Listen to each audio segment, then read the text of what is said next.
Good evening, and welcome to this recording of Chicago Airwaves Horror Thursday segment. Once again, I am your host, Crowley. Get comfortable in your seat in the car, train, office chair, or bed.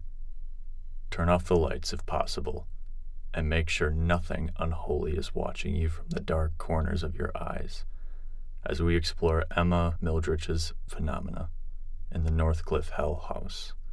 Viewer discretion is advised.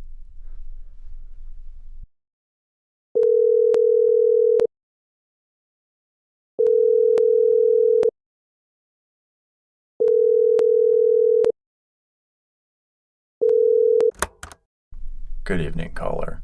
You are on Chicago Airwaves. Please state your full name and your relation to the horror. Hi, yes, I'm Emma Mildritch. I wanted to discuss the Northcliff Hell House and my experience in it. Excellent, Miss Mildritch. We are your captive audience. We had a song growing up in Northcliff. Excuse me, Miss Mildritch. For our viewers, please inform us where Northcliff is. It's a suburb outside of Chicago. Everyone grew up hearing about the Hell House. We even had a nursery rhyme about it. Might I request a rendition of the song? Let me just turn to that page. Miss Mildritch, you are not reading this from a third account. No. My therapist told me to start journaling to cope with what happened. I have my journal with me to make sure I don't miss any details. Please continue. Lady of the house, lady of the house, lady of the house, so cruel. Lady of the house, lady of the house, lady of the house, a tool of Satan himself. While you're burning in hell, we will call you through glass to break the spell with our ass. We were singing the nursery rhyme while walking up the road. Me, my college boyfriend James, Sarah, and her boyfriend Adam.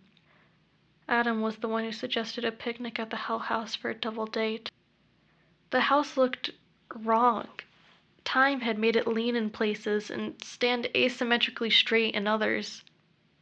The front porch had 2 holes for windows and a curved, cracked door, red in its previous life. The rest was either already decayed to a brown mold color or had scratches of white paint left. The few steps going to the door cracked a little under Sarah's weight. The wood everywhere in the house did, through the entrance with the slashed portraits and all the turned-back graffiti, through the first real room with the pentagram and the bunny skeleton. The floor squealed where she pressed her body onto it.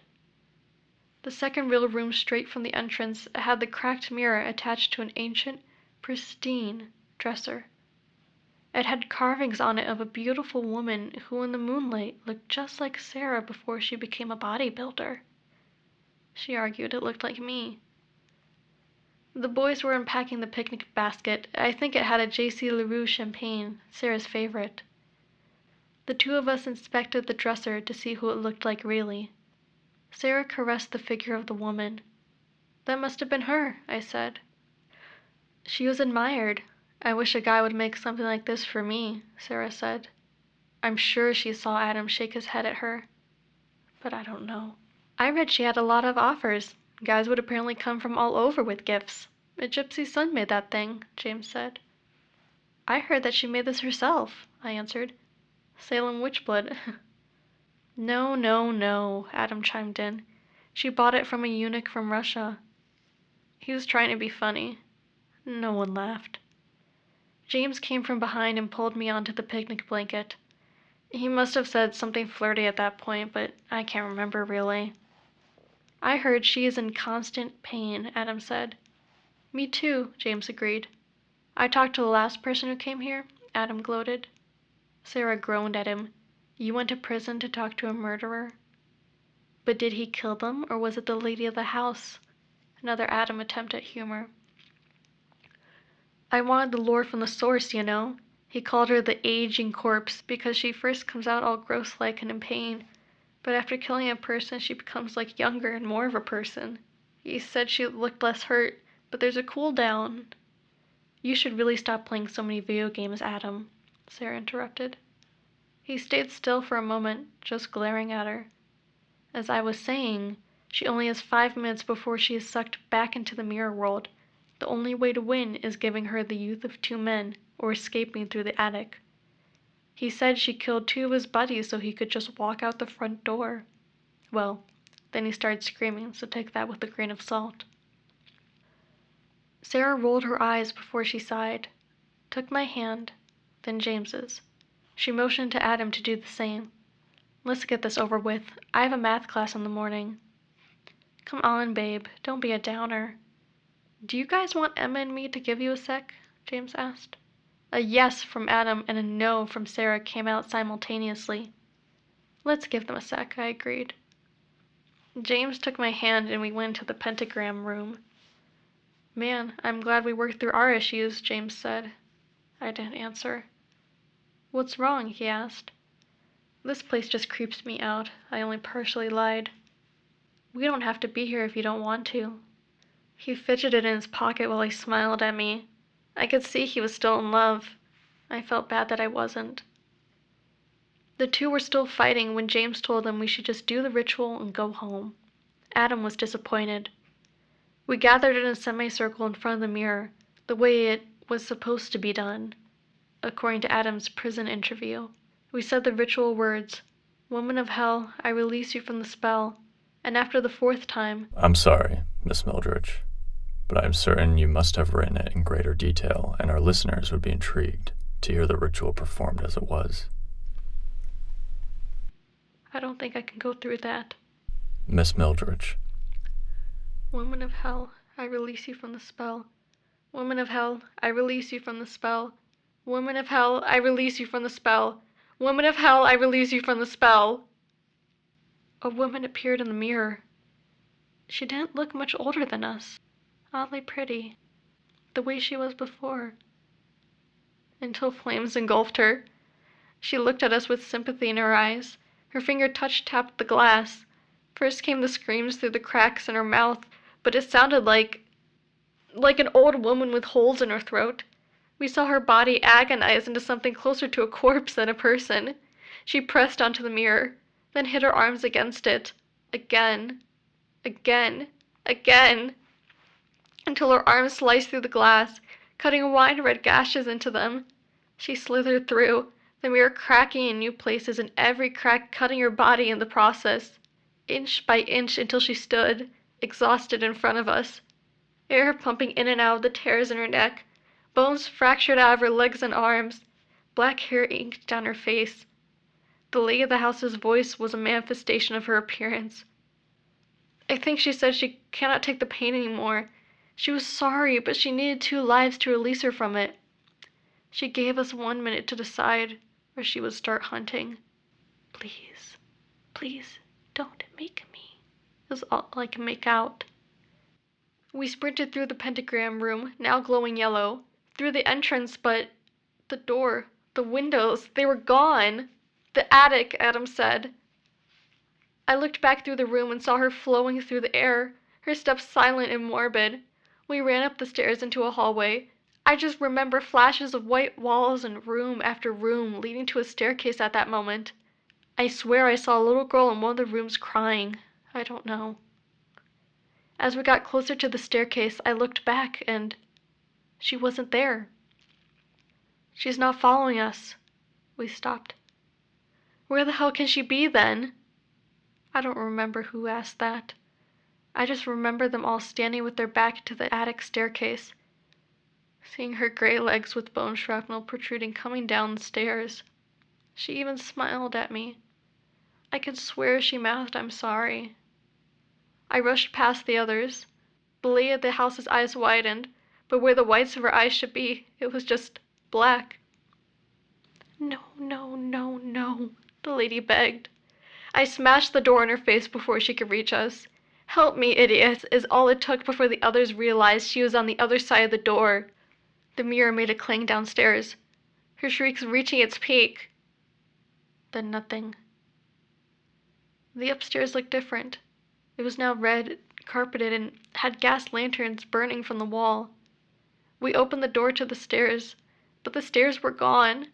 A wall with graffiti stood there. Something along the lines of, "We came to this house and found nothing," or "We survived the not-so-haunted house."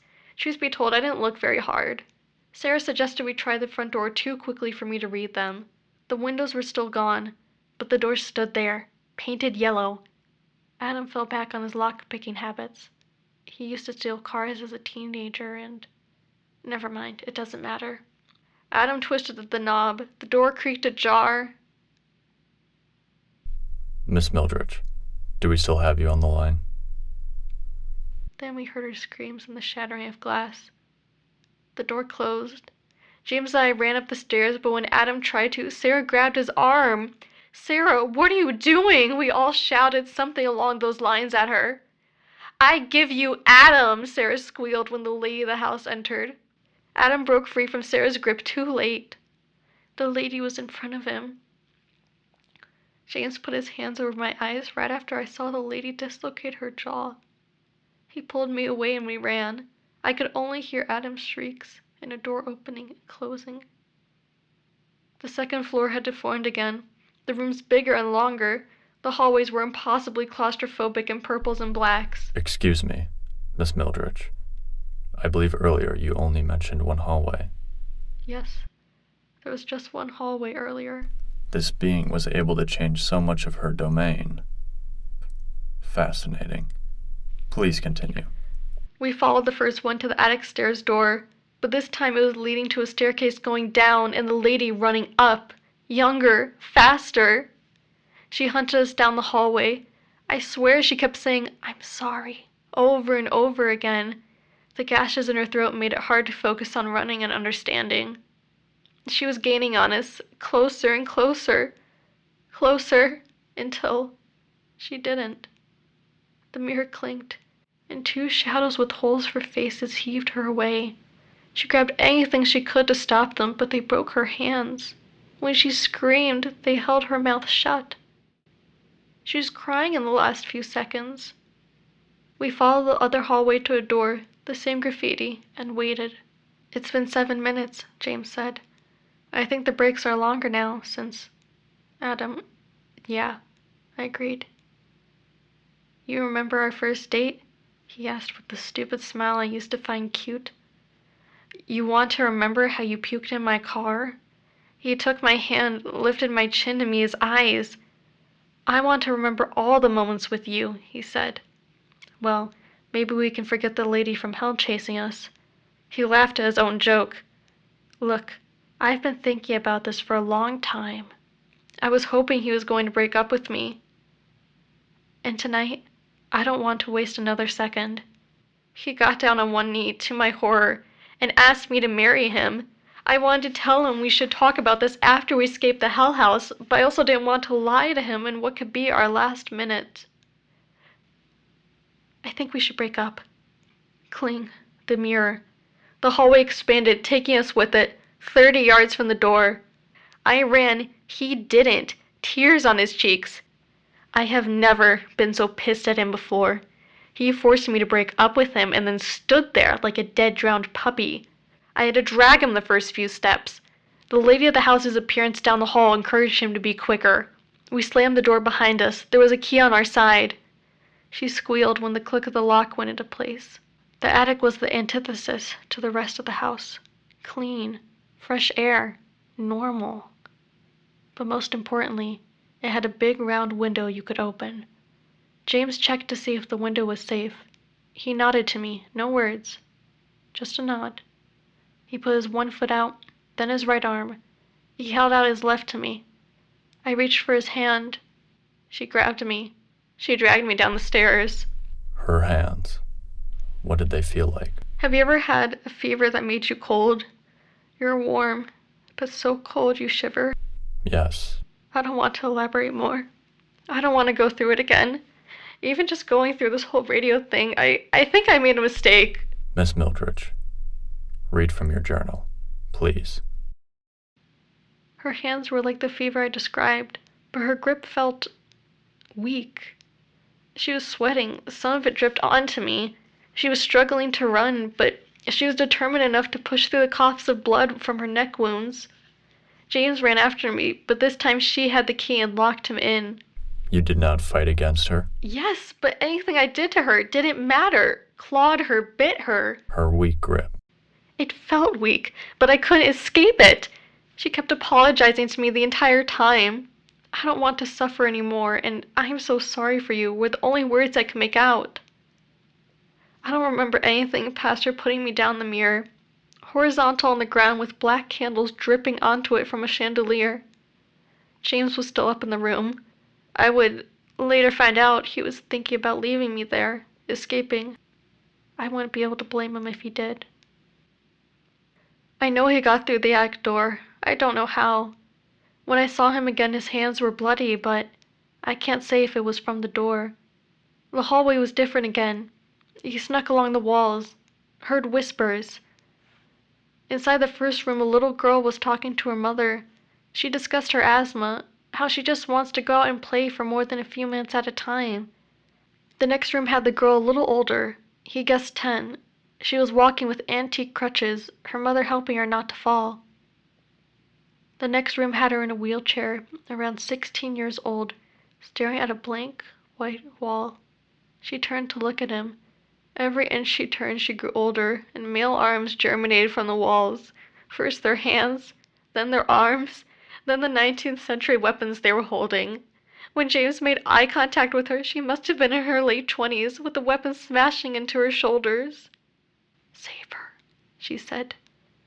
The hallway reverted to its original layout while he sprinted to the mirror room. The lady of the house held my unconscious body in her arms in the manner of a human sacrifice to the mirror altar. I woke up with his corpse next to me, and the words I just told you written on his corpse with, I'm assuming, her nails as a pen. She was gone, and the house was back to its decayed normal. Were there any changes to the mirror cabinet? 1. The carving of the lady of the house was gone, replaced with 2 carvings. Adam, James. Thank you for listening, dear audience members. We hope to bring you more podcast recordings of our Horror Thursday segments, but a greater audience is a necessity. Please give us a positive rating if your podcast service allows, and invite your fellow horror mavens to join our community. Until the next episode, I am Crowley, and search the dark corners of your life. Who knows what might be lurking out of sight?